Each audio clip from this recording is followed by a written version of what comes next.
आज वित्त मंत्री निर्मला सीतारमण जी ने केंद्रीय बजट जारी कर दिया। बजट जारी हो रहा था और बजट जारी होने के बाद आपने भाजपाइयों के स्टेटमेंट देखे होंगे, गोदी मीडिया की हेडलाइन देखी होंगी, भाजपाई ट्रोल्स के वक्तव्य सोशल मीडिया के ऊपर देखे होंगे, तो आपको एक फर्जी गरव और प्रोपेगेंडा की तस्वीर दिख रही होगी।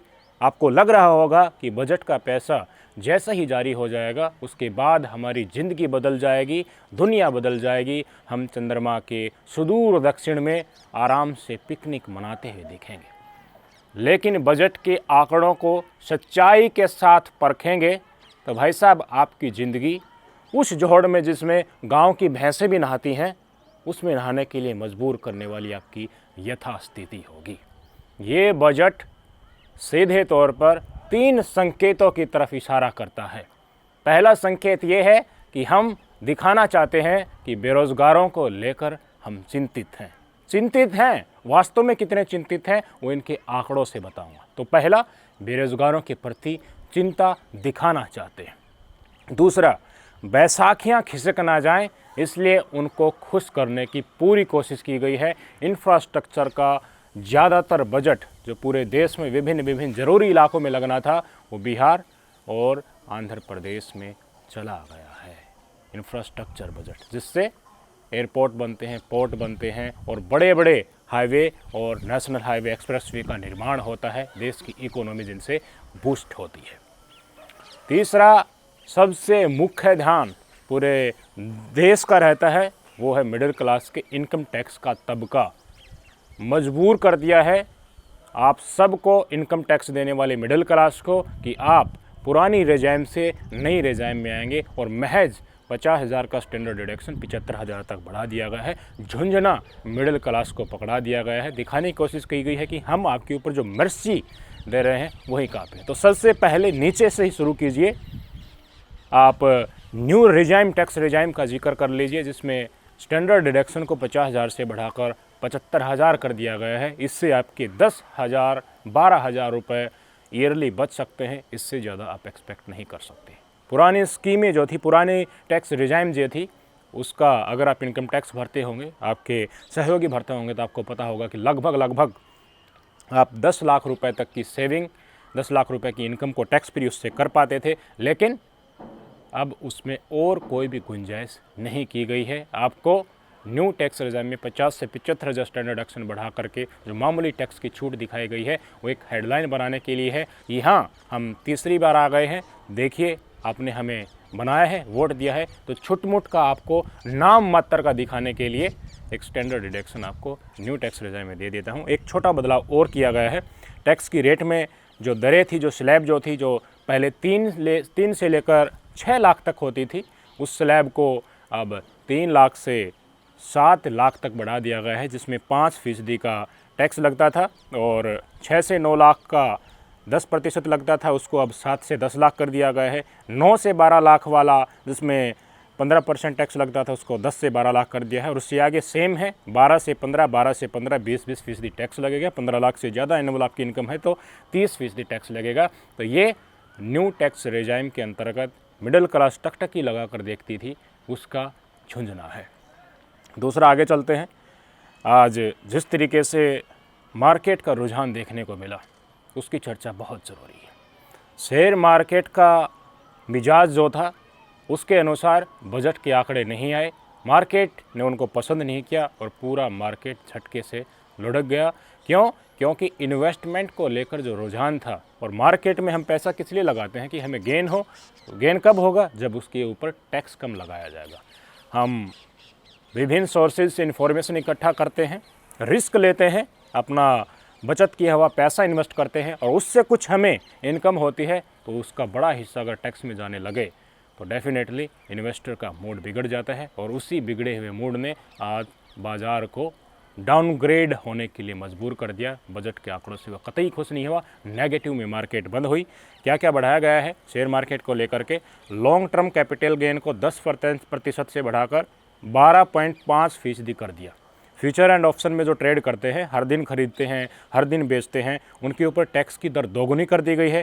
प्रॉपर्टी में इंडेक्सेशन बेनिफिट को लेकर बदलाव किए गए। शॉर्ट टर्म कैपिटल गेंस के भी रेट बढ़ा दिए गए हैं। आंकड़े इन्वेस्टर्स के मुताबिक नहीं थे और वित्त मंत्री निर्मला सीतारमण जी बोलती गई और बाज़ार लुढ़कता गया और 3:30 बजे तक भारी नुकसान इन्वेस्टर्स का हो चुका था। मार्केट के हिसाब से, शेयर मार्केट के हिसाब से निर्मला सीतारमण जी ने आज नाराज़ करके इन्वेस्टर को भेजा है और आगे इसके क्या रुझान होंगे ये तो देखने ही वाली बात होगी। बड़ी बड़ी योजनाओं की जो प्रतीक्षा की जा रही थी, ग्रीन एनर्जी में लोग इन्वेस्टमेंट करते हुए जा रहे थे, इलेक्ट्रिकल सेक्टर में इन्वेस्टमेंट करते हुए जा रहे थे, ईवी व्हीकल्स में इन्वेस्ट करते हुए जा रहे थे, बड़ी बड़ी घोषणाएं के ज़रिए इंफ्रास्ट्रक्चर बिल्डअप पूरे देश में करना था, वो चीज़ें कहीं ना कहीं दिखाई नहीं दी। कुछ चुनिंदा सेक्टर्स में ही आंध्र प्रदेश और नायडू बाबू के नीतीश बाबू के राज्य में ही वो सारे के सारे इंफ्रास्ट्रक्चर डेवलपमेंट प्रोजेक्ट भी सीमित होते दिखे। तो पूरा शेयर मार्केट में कोई भी सेक्टर आप ऐसा ढूंढ नहीं पाए जिसमें इन्वेस्टर का आज मूड बने कि हाँ इसमें इन्वेस्टमेंट हम करते हैं और लॉन्ग टर्म में हमें यहाँ पर अच्छा रिटर्न देखने को मिलेगा। कुछ सरकारी बिल्डिंगें बनाने वाली और हाईवे और रोड बनाने वाली इंफ्रास्ट्रक्चर से रिलेटेड कंपनियां, उनमें थोड़ा सा हल्का सा प्लस में रुझान, जो सरकारी कंपनियां विशेषकर हैं उनमें रुझान देखने को मिला। बाकी हर सेक्टर लगभग नेगेटिव में आज चला गया है। जिस तरीके से कस्टम ड्यूटी की खबर आई कि कस्टम ड्यूटी घटाई जा रही है, मोबाइल फ़ोन सस्ते हो सकते हैं उसके ज़रिए, जो पुर्जे बाहर से आयात किए जाते हैं उससे हमारी मार्केट को भी फ़ायदा मिल सकता है। मोबाइल फ़ोन सस्ते हो सकते हैं, सोने चांदी जेवरात जो है वो भी सस्ते हो सकते हैं। बाहर से चीज़ें जो मंगाई जाती हैं वो निर्यात भी की जाती हैं, पुर्जे आयात किए जाते हैं, यहाँ पर असेंबल किया जाता है और बाहर निर्यात किए जाते हैं मोबाइल फ़ोन। तो बेसिकली पर्पज़ यही था कि एक्सपोर्ट होने वाले माल के ऊपर जो उद्योगपति हैं उनको अच्छा मार्जिन मिल सके, इसलिए कस्टम ड्यूटी घटाने की कोशिश की गई है। एमएसएमई को लेकर बड़ा शोर मचाया गया कि देखिए एमएसएमई को लेकर, लघु और मध्यम उद्योगों को लेकर बड़ा क्रांतिकारी बदलाव किया गया है। 90% से ज़्यादा जॉब तो इन्हीं सेक्टर्स में मिलते हैं, इसलिए मोदी जी ने थोड़ी सुध ले ली है कि जहाँ से रोज़गार मिलता है उन्हीं को हम बिल्डअप किया जाए। जीएसटी से जिनकी कमर टूट गई है, स्टार्टअप लगातार बंद होते हुए चले जा रहे हैं, 90% स्टार्टअप फेल हो गए हैं 2-3 साल ही में, उसको जीवंत करने की कोशिशें दिखाएगी। लेकिन उनके आंकड़ों को हमने देखा तो जो पुरानी स्कीमें जो आज तक चली हो आ रही हैं, उन स्कीमों के चलते जो स्टार्टअप बंद हो गए हैं उन्हीं के एलोकेशन को बढ़ाया गया है। बैंकों से कर्ज मिल सके, आसान चीज़ प्रोसेस से मिल सके, बस यही सुविधा एमएसएमई को लेकर करती हुई नज़र आ रही है। एक प्लस पॉइंट यहाँ पर एमएसएमई को लेकर देखने को मिला कि जितने भी ई कॉमर्स सेलर हैं, जितने भी एमएसएमईज हैं जो चीज़ अपने बना करके बेचते हैं, उनको वैश्विक प्लेटफॉर्म मिल पाएगा। आपको अली एक्सप्रेस और अलीबाबा का नाम सुना होगा। चाइना की काफ़ी कंपनियां हैं, वो अपने प्रोडक्ट्स बनाती हैं, प्रोडक्ट्स बना करके उन वेबसाइट के ऊपर लिस्ट कर देती हैं और उनका डिलीवरी करने का पूरे विश्व में प्रक्रियाएं हैं। लोग ड्रॉप शिपिंग करते हैं। मैं एक एंटरप्रेन्योर हूँ, मुझे नॉलेज है इस फील्ड की। मैं अली एक्सप्रेस से प्रोडक्ट उठाता हूँ, उनको यूएस से कनाडा में एडवर्टाइजमेंट करता हूँ, वहाँ बेचता हूँ और $2 में मुझे कोई प्रोडक्ट मिल रहा है अली एक्सप्रेस पे, अलीबाबा पे, उसको मैं $10 में अपनी मार्जिन के साथ और एडवर्टाइजमेंट का पैसा निकाल करके आराम से प्रॉफिट कमा सकता हूँ। ये प्लस पॉइंट अब की बार देखने को मिला है। इतने दिन तक कहाँ थे मुझे नहीं पता। 2014 में इनकी सरकार आई थी, रोज़गार के बड़े बड़े वादे किए थे। इस देश को मैन्युफैक्चरिंग हब अगर बनना था तो हब तभी बनेगा तब उनके प्रोडक्ट्स बिकेंगे। और बिकेंगे कब? अकेले इंडिया की मार्केट से काम नहीं चलेगा, वैश्विक पटल पर उन चीज़ों की बूझ होगी तभी हो सकता था। अब जाकर सरकार जागी है कि ई कॉमर्स प्लेटफॉर्म के ऊपर लिस्ट किए जाएंगे, सरकार उसको मॉनिटर करेगी, काफ़ी सुविधाएं भी उसमें दी जानी है, वैश्विक मंच मिलेगा, डिलीवरी के लिए पूरे देश में प्रोडक्ट जा सके इसकी सुविधा भी की जाएगी। ये सुविधा भी तब कर जाने की कोशिश में हुई है जब प्राइवेट कंपनियां ट्रांसपोर्टेशन को और लॉजिस्टिक को लेकर मजबूत हो गई है। तभी इस बजट में कितने साल हो गए देश के युवाओं को प्राइवेट सेक्टर में अच्छी जॉब अपॉर्चुनिटी की लालसा लिए हुए, आज एक संस्कार, एक उनको आस की किरण एमएसएमई के ज़रिए देखने को मिल रही है। तो एमएसएमई को लेकर जो योजनाएं थी उनका ढसोकला पीटा जा रहा है, उनसे कहीं महत्वपूर्ण तो ई कॉमर्स प्लेटफॉर्म के ज़रिए हैं। अब आते हैं भाई साहब, जो एक बड़ी घोषणा इस बजट में की गई है कि बेरोज़गारों को लेकर हम चिंतित हैं। क्यों चिंतित हैं? क्योंकि लोकसभा चुनाव में हार गए, 302 से 240 के ऊपर आ गए, इसलिए माथे के ऊपर शिकन थी। नज़रअंदाज करते हुए नजर आए। एक अलग परिदृश्य देश की जनता के सामने गोदी मीडिया के ज़रिए पेश किया गया कि सब कुछ चंगा सी, लेकिन उसको देश की जनता ने माना नहीं। विपक्ष ने इस मुद्दे को भुनाया, बेरोजगार एकजुट हो गए और बिना जात धर्म की राजनीति को अपने संज्ञान में लाए, मन और दिमाग में लाए उन्होंने, इसलिए वोट कर दिया कि हम बेरोज़गार हैं, पढ़े लिखे हैं, कर्जा हो रहा है, माँ बाप मुंह की तरफ देखते हैं तो दिखता है कि कितनी टेंशन उनको हो गई है, इतने पैसे लगाकर पढ़ाए फिर भी रोज़गार नहीं मिल रहा है। अगर रोज़गार मिल रहा है तो उसमें घर खर्चा नहीं निकल रहा है, कॉस्ट ऑफ लिविंग बढ़ गई है, महंगाई बढ़ गई है, इसलिए बेरोज़गारों ने इंडिया गठबंधन का वोट किया और ये बहुमत से कहीं दूर रह गए। आज बैसाखियों के ऊपर खड़े हुए हैं। तो बेरोज़गारों को लेकर जो घोषणा की गई है उसके असल आंकड़े क्या कहते हैं और जेपी नड्डा और मोदी जी क्या कहते हुए नज़र आए थे, मुद्दे को जुबान से भुनाने की जो कोशिशें की गई थी उससे इन्हें लगा कि बात बनेगी नहीं। मोदी जी का स्टेटमेंट आपने सुना था ना कि पिछले 3-4 साल में 8 करोड़ से ज़्यादा रोज़गार मिले हैं। किससे कहलवा दिया? आरबीआई की रिपोर्ट से कहलवा दिया। जेपी नड्डा ने क्या कहा? महंगाई, बेरोज़गारी इतना नहीं है, वैसे ही मुद्दा इन्हें दोनों भाइयों बहनों जो पढ़े लिखे अनपढ़े इन्होंने बनाया। लेकिन ज़ुबान से तो बेरोज़गारों के घाव हैं वो भरेंगे नहीं ना, कुछ करके दिखाना पड़ेगा। इसलिए बजट में कुछ खोखी घोषणाएं करने की ऐलान किया गया है। मुद्दे क्या है और आंकड़े क्या कहते हैं बेरोज़गारी की, वो आपकी स्क्रीन के ऊपर है। पहले तो यूपीए राज्य में देख लीजिए, 2004 से लेकर 2013 तक बेरोज़गारी के जो आंकड़े थे लगभग एवरेज 5.6% तक रहे थे। 5 से थोड़ा ऊपर, 5 से 5.5 के बीच ही टहलते रहे। और मोदी राज में 2014 में बेरोज़गारी बढ़ने लगी। 2014 से 2019 तक वहीं यूपी राज तक जो था 5-5.5 तक स्टेबल देखी। फिर कोरोना आया, 8% होगी, 21 में कम हो गई, 22 में बढ़ गई, 23 में रिकॉर्ड बन गया 8%। 2023 में बेरोज़गारी के आंकड़े संभल नहीं पाए। ढसोकलेबाजी और प्रचार के लिए और रैली से बड़े बड़े आडंबर फेंकने अलग बात है, लेकिन आंकड़े कहते हैं कि बेरोज़गार बड़े दुखी हैं। पेपर लीक हो रहे हैं, पूंजीवाद देश में लाने के लिए सरकारी संस्थाओं को बेचा जा रहा है, फौज में अग्निवीर ला दिया। जो लोग भर्ती हो गए हैं उन्हें अपनी जॉब की सिक्योरिटी नहीं है। नई नई कोशिशों के जरिए जॉब को इनसिक्योर करने की जो परिकल्पनाएँ इस सरकार ने पेश की, उससे देश के युवाओं में भारी आक्रोश फैला।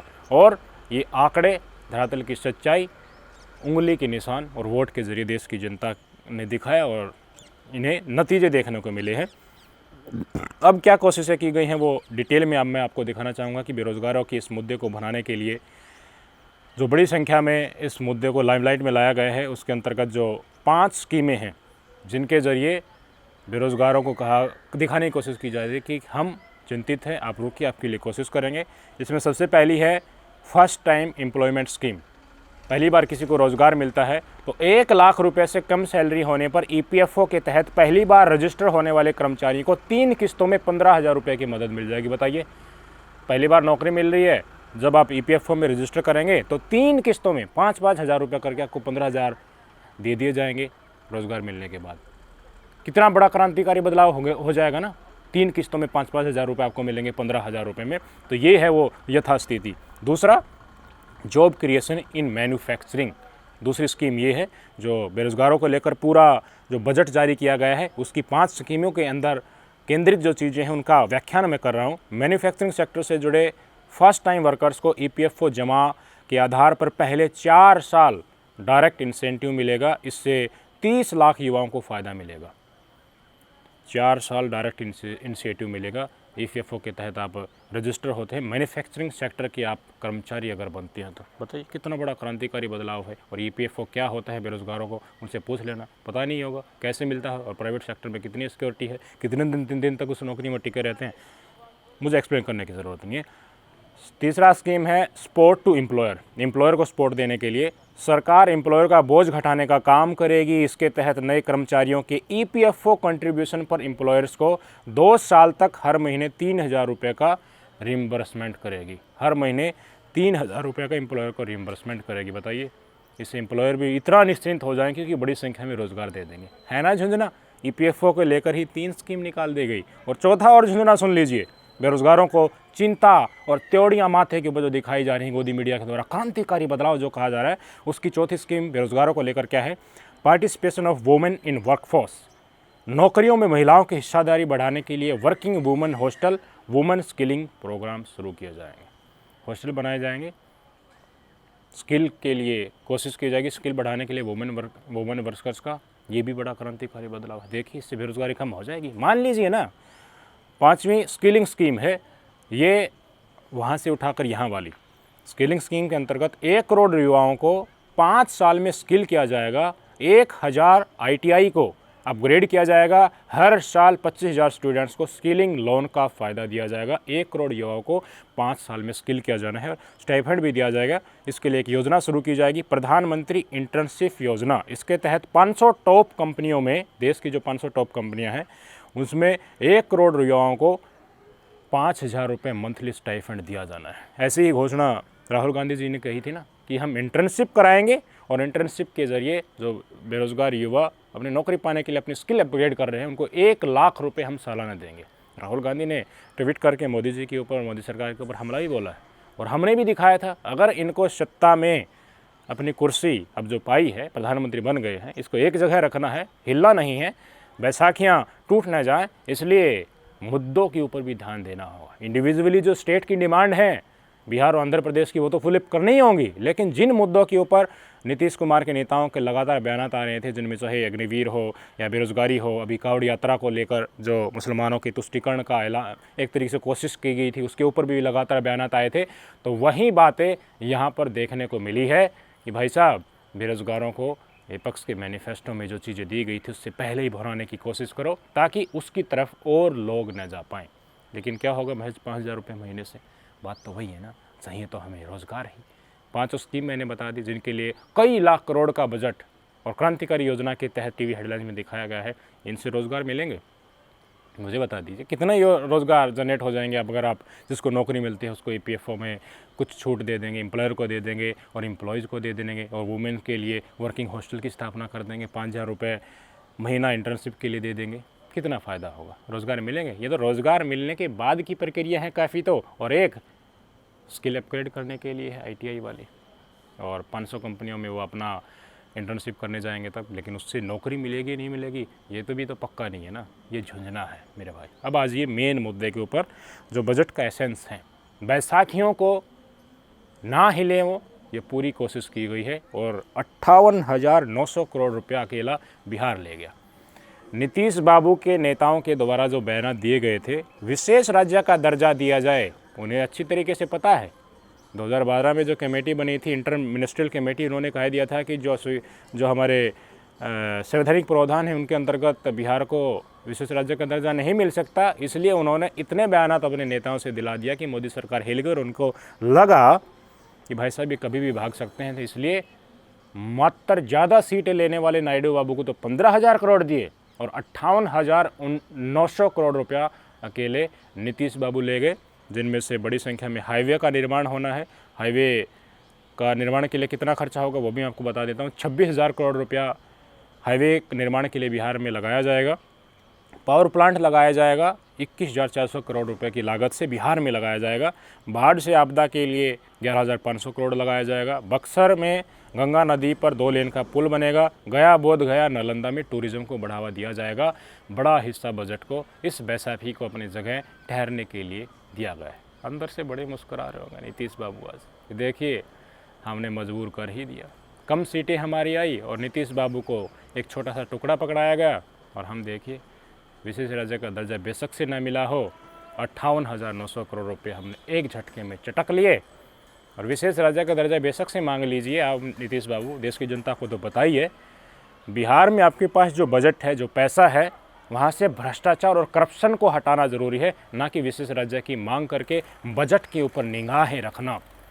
दिक्कत वहीं है, दिक्कत सिस्टम में है। प्रशासन के ज़रिए जो घूसखोरी होती है और जो गैर स्टैंडर्ड के प्रोजेक्ट बन रहे हैं, आए दिन पुल ढह रहे हैं, उनसे देश की जनता को पता चल चुका है कि विशेष राज्य का दर्जा नहीं, आपको अपने अंदर जो दीमक बैठी हुई है उसको दूर करने की ज़रूरत है। लेकिन क्या ही करें, अब सरकार चलाना है। मोदी जी ने खोल दिया पिटारा, और ये देश में क्रांतिकारी बदलाव लाने के लिए, तीसरी बड़ी अर्थव्यवस्था बनाने के लिए और 2047 में विकसित राष्ट्र बनाने के लिए जो वादे थे वो कहीं नहीं दिखे। इस बैसाखी ने काफ़ी कुछ ओढ़ लिया। 15,000 करोड़ रुपया किसको दिया गया? नीतीश बाबू को दिया गया है। उनका जो ड्रीम प्रोजेक्ट है अमरावती डेवलपमेंट का, उसके इर्द गिर्द ये पैसा खर्च होना है। कई बड़े प्रोजेक्ट पर भी पैसा लगना है, लेकिन वो चुप बैठे रहे चंद्रबाबू नायडू, और यहाँ से हर मुद्दे के ऊपर नीतीश बाबू अपने नेताओं से बयान दिलाते रहे। तो फ़ायदा देख लीजिए और नफ़ा देख लीजिए। कुछ और स्कीम है छोटी मोटी, रेलवे और इंफ्रास्ट्रक्चर को लेकर जो पहले ऐलान होता था, जिस तरीके से स्मार्ट सिटी बनाई जाएंगी, नमामि गंगे बनाई जाएंगी और महज थपथपाए जाते रहते थे, शोर नहीं थमता था, लाइमलाइट में ये आ जाएगी, बड़ा क्रांतिकारी बदलाव आ जाएगा, ऐसा अब तक नहीं हुआ था, ये मोदी जी ही करने लगे हैं। और जिससे आपको एक बनी बनाई, एक तथाकथित प्रोपेगेंडा के तहत गर्व का महसूस किया जाता था, वैसी चीज़ कोई देखने को यहाँ पर नहीं मिली, कोई बड़ी स्कीम नहीं मिली। एक जो स्कीमें आज तक जो पीछे चली आ रही हैं, उसी के खांचे को पूरा करने की कोशिश की गई है कि पहले जो चल रहा था हम वैसे ही चलेंगे। बस बैसाखी को मजबूत किया गया है, जिनके चलते सहयोगी दल आक्रमण करते हैं युवाओं को लेकर, जिसमें अग्निवीर भी आ जाता है, बेरोजगारी भी आ जाता है, महंगाई भी आ जाता है, उनको भी थोड़ा थोड़ा बुनाने की कोशिश की गई है। मिडिल क्लास से आवाज़ निकल कर आती हैं, उन्हीं से आती हैं, वहीं तो थोड़े पढ़े लिखे हैं। गरीबों की आवाज़ कहाँ तक मीडिया तक पहुँचती है? मिडिल क्लास वाले नौकरी पा लेते हैं, थोड़ा सा बोलने और पढ़ने की अक्षमता उनके अंदर है, तो असल स्थिति को बयां सोशल मीडिया के ज़रिए और नेशनल टीवी के ज़रिए उनकी निकल आती है, तो उनको एक छोटा सा न्यू रिजाइम के ज़रिए स्टैंडर्ड डिटेक्शन 50,000 से 70,000 कर दिया, तो उनको ठहरने के लिए एक संकेत दे दिया। MSME का हमने बता दिया। और कुछ किसानों के लिए अब जिक्र करना यहाँ पर ज़रूरी है, जिसकी टकटकी लगाई जा रही थी।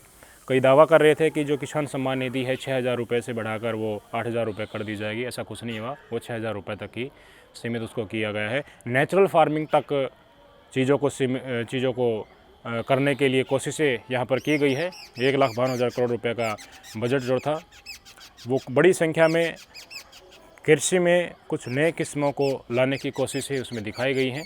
और C2+50% वाला जो मांग थी किसानों की, आंदोलन अब भी लगातार वो जारी है, जिसके लिए विपक्ष वादा भी कर चुका है, उसके ऊपर कोई घोषणा नहीं हुई, यानी कि वो MSP नहीं मिलेगी। किसान भूल जाए कि ये सरकार उनकी इस योजना को मानने के लिए तैयार होने वाली है। और जो PM सूर्योदय योजना है, इसका जिक्र भी मैं यहाँ पर करना चाहूँगा। इसके तहत 1 करोड़ से अधिक घरों को 300 यूनिट सोलर बिजली फ्री दी जाएगी। दरअसल इस योजना के तहत आपके घर के ऊपर जो प्लेट लगाई जाएंगी, उनसे बिजली बनेगी और वो बिजली ग्रिड में जाएगी, और ग्रिड में जाने से उससे सरकार पैसा कमाएगी, और इसके ज़रिए आपको 300 यूनिट फ्री बिजली हर महीना देने का, देखिए, वादा सरकार एक तरीके से आज करती हुई नज़र आई। उसका कितना फ़ायदा होगा, ये प्रैक्टिकली फंक्शनल हो पाएगा नहीं हो पाएगा, आपकी छत से बिजली ग्रिड में जाएगी और सरकार उसको बेचेगी, वो देखने वाली बात होगी। PM आवास योजना के तहत 3 करोड़ घर बनाए जाएंगे। मोदी जी चाहते हैं, भाजपा सरकार चाहती है कि घर बनाने की योजना, जिसके ऊपर घर बनाने के बाद हम बड़े बड़े अक्षरों में हमारा नाम लिख देते हैं, वो लोगों तक जाए और उसका प्रचार हमेशा बना रहे, और दिखाने के लिए बने कि देखिए हमारी सरकार जब थी तो हमने बड़ी संख्या में घर बनाए थे, और घर बनेगा तो कई सालों तक रहते हैं, लोग साफ़ सफाई और उसका रख रखाव करते रहते हैं, और ठप्पा इनका लग जाएगा, तो उसके ऊपर काफ़ी बड़ी कोशिशें की गई है। 10 लाख करोड़ रुपए इसके तहत खर्च किए जाने हैं। अर्बन सेक्टर में 1 करोड़ गरीब और मिडिल क्लास परिवारों को घर मिलेगा। टोटल 3 करोड़ घर बनाए जाने हैं, आज ये बजट में ऐलान किया गया है। मुद्रा लोन की लिमिट जो पहले 10 लाख रुपए थी, उसको बढ़ाकर 20 लाख रुपए कर दिया गया है। मुद्रा लोन के तहत आपको पता ही होगा, शिशु लोन 50,000 रुपये, किशोर को 5 लाख रुपए और तरुण को 10 लाख रुपए मुद्रा लोन दिया जाता था। किसान क्रेडिट कार्ड को 5 और राज्यों में एक्सटेंड किया जाएगा, वहाँ इसके सिवाय ले सकते हैं आप। किसान क्रेडिट कार्ड का काफ़ी फ़ायदा किसानों को होता है, सस्ते दरों के ऊपर ब्याज मिलता है। अटल बिहारी वाजपेयी की सरकार जब थी, उसी समय पर ये चीज़ें लागू हुई थी। और 5 करोड़ आदिवासियों के लिए नई योजना शुरू की गई है, जिसका नाम है प्रधानमंत्री जनजातीय उन्नत ग्राम अभियान योजना। इसके तहत 63,000 गांव कवर होंगे और 5 करोड़ लोगों को फ़ायदा मिलेगा। ट्राइबल कम्युनिटी की आर्थिक सामाजिक स्थिति को बेहतर करने के लिए ये योजना चालू की गई है। तो कैपिटल एक्सपेंडिचर को लेकर भी कुछ चर्चाएं हुई, लेकिन कैपिटल एक्सपेंडिचर का बजट नहीं बढ़ाया गया है। जो अंतरिम बजट जो पेश किया गया था, वहीं आंकड़ा रखा गया है। कैपिटल एक्सपेंडिचर क्या होता है? जिससे ऐसा पैसा जिससे फ्लाईओवर बनते हैं, एयरपोर्ट बनते हैं, एक्सप्रेसवे बनते हैं, अस्पताल बनते हैं, मेगा प्रोजेक्ट में जो खर्चा होता है उसको कैपिटल एक्सपेंडिचर बोला जाता है। उसका बजट नहीं बढ़ाया गया है, जो पहले से चला आ रहा था उसी के ऊपर सीमित किया गया है। इंफ्रास्ट्रक्चर को लेकर इस बजट को लेकर मैं कैपिटल एक्सपेंडिचर का जो बजट खर्च होता है, उसमें सरकार अगर 1 रुपया खर्च करती है तो 2.5 रुपये उसे मिलते हैं। हाईवे बना दिया, बड़े बड़े एक्सप्रेसवे बना दिए, एक बार बना दिया, उससे बनाने के वक्त भी देखिए लोगों को रोज़गार मिलता है, और बनाने के बाद भी कर्मचारियों को टोल वसूलते हैं तो रोज़गार मिलता है, और उस टोल के पैसे से सरकार को रेवेन्यू भी मिलता है बड़ी संख्या में, और जो इसको बनाने वाले हैं उनको भी वो पैसा मिलता है। तो ये प्रक्रिया जारी होती है। तो इसके लिए जो बजट पहले से चला आ रहा है उसके ऊपर ही कोशिशें की जा रही है। हालांकि ये बात यहाँ पर कहनी पड़ेगी, जो UPS सरकार में इंफ्रास्ट्रक्चर बजट था वो लगभग 1.5 लाख करोड़ के आसपास था साथियों, लेकिन मोदी सरकार में ये बजट का आंकड़ा 10 लाख करोड़ को पार कर गया है। इंफ्रास्ट्रक्चर को लेकर के बड़ी संख्या में इन्वेस्टमेंट मोदी सरकार में हुआ है, इससे हमें इनकार नहीं किया जा सकता। और 10 साल में नेशनल हाईवे बनाने की रफ्तार भी दोगुनी हुई है। 2014 में हर साल नेशनल हाईवे एक दिन में बनाने की स्पीड 12 किलोमीटर प्रतिदिन थी, 2023 में वो 28 किलोमीटर प्रतिदिन हो गई है। प्रधानमंत्री ग्राम सड़क योजना की कुल लंबाई 2014 में 3,81,000 किलोमीटर थी, अब वो 7,55,000 किलोमीटर हो गई है। एक्सप्रेसवे 2014 में जिनकी कुल लंबाई 1,000 किलोमीटर थी, जो 2023 में 5,145 किलोमीटर हो गई है। कुल मिलाकर बजट के आंकड़े आपको बस ठहराव के लिए थे कि जो हम पिछले दिनों करते आ रहे हैं वही करेंगे, ना तो किसानों को एमएसपी देंगे, ना बेरोजगारों के असल समस्याओं का समाधान करेंगे। यानी कि मतलब साफ है, सरकारी संस्थाएं यूं ही बेची जाएंगी, पूंजीवाद इस देश में लाया जाएगा। एक एक करके बजट में चाहे बेशक से सरकारी संपत्तियों को बेचने की घोषणा नहीं की गई हो, वो विभागों के जरिए, मंत्रालयों के जरिए और डिपार्टमेंट के जरिए वो चीज़ें सामने आई जाएंगी। पूंजीवाद इस देश में आने वाला है। सरकारी संस्थाओं में बेरोजगार की जो आकांक्षाएं हैं कि सरकारी क्षेत्र में हमें रोज़गार मिले, वो आपको कहीं ना कहीं जो आकांक्षाएं हैं वो और ज़्यादा धूमिल होती हुई दिखाई देंगी।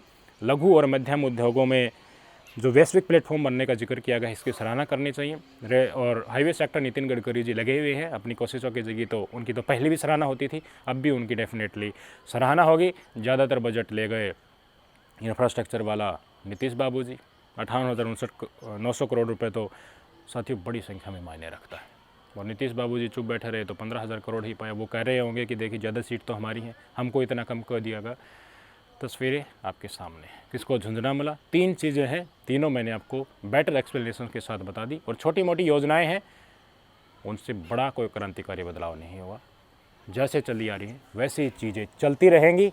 रेलवे को लेकर आकांक्षाएं लगाई जा रही थी कि बड़ी घोषणाएं होंगी, आए दिन एक्सीडेंट हो रहे हैं, उससे निजात पाने की कोशिश की जाएगी। डिफेंस बजट को लेकर ये आकांक्षाएं थी कि चाइना जिस तरीके से अपनी सामरिक शक्तियां बढ़ा रहा है, उनके ऊपर कुछ क्रांतिकारी एक तरीके से ऐलान किए जाएंगे, लेकिन ऐसा देखने को नहीं मिला। जो कैपिटल बजट है, जो डिफेंस को दिया जाता है, जिससे कुछ निर्माण होता है, वो लगातार घटता हुआ नज़र आ रहा है। अब की बार भी वही रोड मैप देखने को मिला, यानी कि हम हथियार खरीदते हैं, बड़े बड़े फाइटर प्लेन हो गए, जिसमें और भी एम्यूनेशन हो गए, उनका बजट लगातार घटाने की कोशिश की जा रही है। और जो इंफ्रास्ट्रक्चर डेवलपमेंट बॉर्डर किनारे होता है, जिस तरह से चाइना आक्रामक रूप अपना रहा है, उसको लेकर भी बड़े बदलाव यहाँ नहीं किए गए। यानी कि चाइना की जो चैलेंज जो मिल रहा है, उसको मोदी सरकार अब भी ढीले ढाले रवैये से लिए हुए है। और महज रेलवे सेक्टर में भी ऐसे कोई बड़ा घोषणा करने की कोशिश नहीं की गई, इसलिए रेलवे के सारे के शेयर नीचे की तरफ गोता खा गए हैं, जो बजट से पहले आकांक्षाएं लगा करके लगातार रोज़ रिकॉर्ड बनाते हुए नजर आए थे। देश का परिदृश्य अब सबके सामने है, जिससे वोट बैंक शिफ्ट हो रहा था युवाओं का विपक्ष की तरफ। उस मुद्दे को अपने मैनिफेस्टो में शामिल कर करके ठहराव की कोशिश की गई। ये ठहराव इसीलिए ताकि सरकारी संस्थाओं से चीज़ें प्राइवेट में जाती रहें और हम दिखाने के लिए कहें कि देखिए, हमने जब आप इंटर्नशिप कर रहे थे तो 5,000 रुपये महीना दिया था, लेकिन जो बजट बेरोज़गारों के लिए घोषित किया गया है, युवाओं के लिए घोषित किया गया है, स्पेसिफिकली जिसको हेडलाइन आज बनाया गया है, उसमें रोज़गार देने वाले, रोज़गार सर्जन करके उनकी ज़िंदगी को उच्च स्तर की बनाने वाली चीज़ें तो उसमें है ही नहीं। ये दिखाने का है, और इसमें से खर्च कितना होगा वो तो इनके हाथ में ही है। आपके क्या विचार हैं इस बजट के ऊपर, कमेंट करके ज़रूर बताइएगा। नमस्कार।